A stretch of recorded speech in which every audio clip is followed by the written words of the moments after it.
Coming up on Network Africa,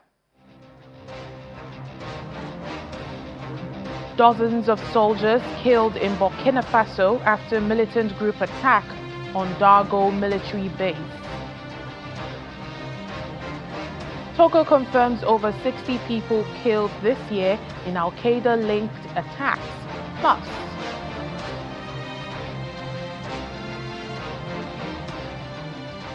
Côte d'Ivoire's President Alassane Ouattara confirms a fourth-term bid vows peace amid growing terror threats.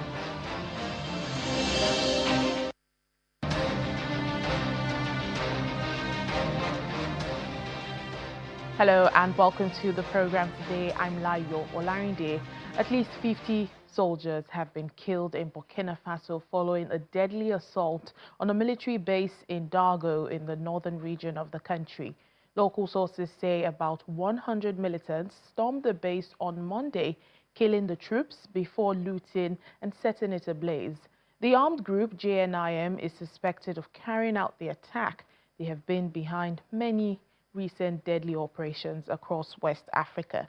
Burkina Faso continues to battle an escalating security crisis. Armed groups now control large swaths of the country, especially in rural regions far from the capital. The violence has sparked major political upheaval, including 2 military coups since the year 2022. Well, analysts say the Dargo attack underscores the deepening instability and the heavy toll on both soldiers and civilians in one of the region's most volatile conflict regions. As insecurity spirals in Togo, the country's foreign minister says a group affiliated with Al-Qaeda has killed at least 54 civilians and 8 soldiers so far this year.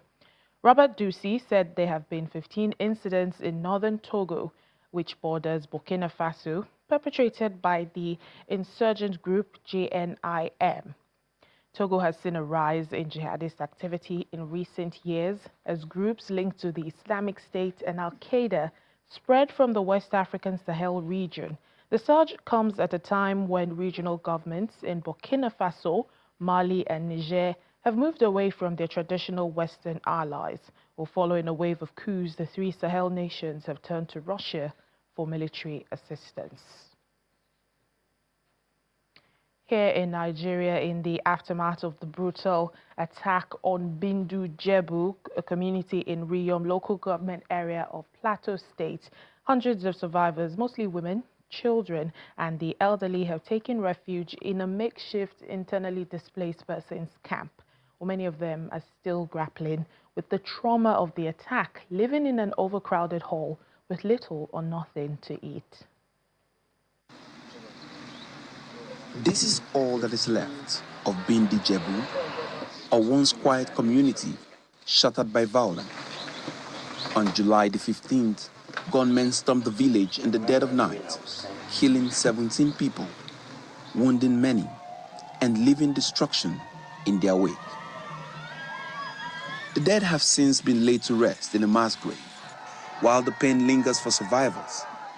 Their homes are gone, their farmlands destroyed, and their lives disrupted.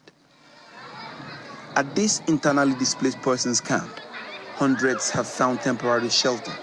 Among them is this mother of 7 who fled the attack barefoot with her children. We heard sporadic gunshots around 3 a.m. and we were confused. While we were wondering what to do, they broke into the pastorum and caught many people using machetes. They hit the little children and pushed them outside before burning the houses, burning everyone that was inside. Her story mirrors that of many others here. They have lost not just homes, but livelihoods and loved ones. The conditions in this camp are harsh. Food is scarce, water is limited, and many are in need of medical attention. A lot of people are here in the camp, especially small children, the aged. So they are much here. And most of them are lying on the floor, on the bare floor, on the ground. So if there were need for any assistance from corporate bodies, even from government, so that they have a place to sleep. And most so, at times, the food they get here is minimal. In the aftermath of the attack, the National Youth Wing of the Barron Molders Association held a press briefing calling for immediate aid for the people. The humanitarian situation is very, very appalling, because at the moment, these people have only received a little, particularly from the faith-based organization, who have reached out in their own little way to their country. But there are thousands of internally displaced persons, not only in Rio, but across other local governments in the state. For those displaced persons, survival is now a daily struggle. However, beyond survival lies a deeper longing for justice, for peace, and for a place to call home once again.